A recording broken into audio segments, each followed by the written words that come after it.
There you go, guys. So I do wear something else apart from that green or blue top.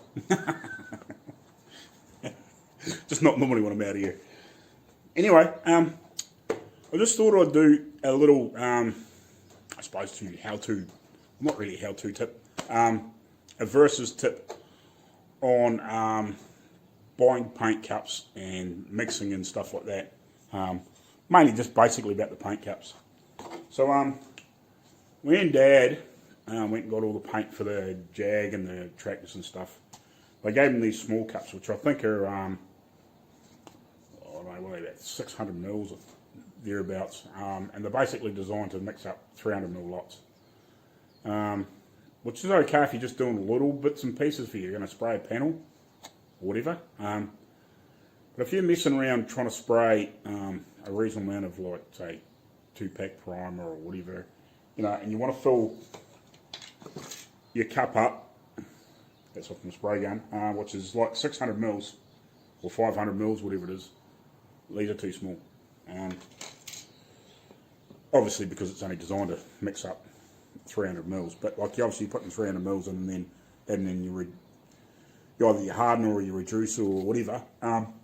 But so if you want to mix up, if this is all you got and you want to mix up, like say 600 mils of high build primer or whatever, or even top coat, these are just a pain in the ass because they're way too small.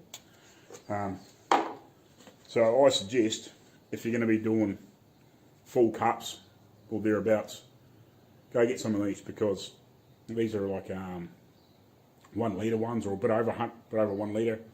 I'm guessing, I'm not quite sure what the American conversion is. I think it's a pint. Is it a pint? No, pints are 600 mils, I think. Is that quart? Is quart the bigger one? I don't know. You'll know anyway. Get the bigger ones, because if you want to mix up, say, like 600 mils of paint or 500 mils of paint, depending on what you're spraying, and you, depending on your day, like whether it's a bit cooler or a bit hotter, you might find that all of a sudden you're trying to get your gun set up and it's not spraying nice, so you might have to pour it back into here and you might have to add a little bit more, whereas that's too small because you can't add any extra. So next thing you got to try and find something else to pour it into, or pour half it back into it. Try and mix a little bit of extra reducer or thinners in it, and then the same in your paint pot, and you're screwing around and your paint's going off. So you always get the bigger ones. The other day I went and grabbed half a dozen of these. Not that we do a lot of painting, but it's just handy to have them. And grabbed some paint filters. I think these were like 30 or 40 cents each. That's in New Zealand too, so I can imagine in America or Canada or Australia they're going to be even cheaper. And these are only like a dollar something each, so I can imagine in America they're probably less than $1. So you grab the bigger ones. These are handy if you want to just clean up a few paint parts or something like that, or if you just, maybe you're spraying a bike and you only need a little bit, that's fine, but I just grab the bigger ones anyway. That's pretty much all I would grab, unless you're spraying heaps and heaps and heaps and you want to mix up a reasonable amount at a time, but you got to be careful, especially with the 2-pack, because it's going off as soon as you mix it. So yeah, anyway, that's just my sort of tip.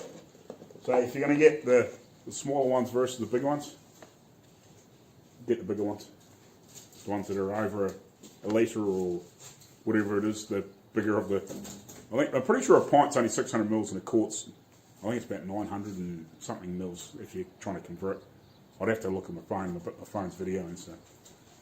But yeah, always get the bigger ones for, and they're only like, the difference in price is so minimal it's stupid, so you just get the big ones. I was going to make us something. So thanks for watching, guys. So please like, share, subscribe, and hit that bell, and we'll see you next time. Thanks.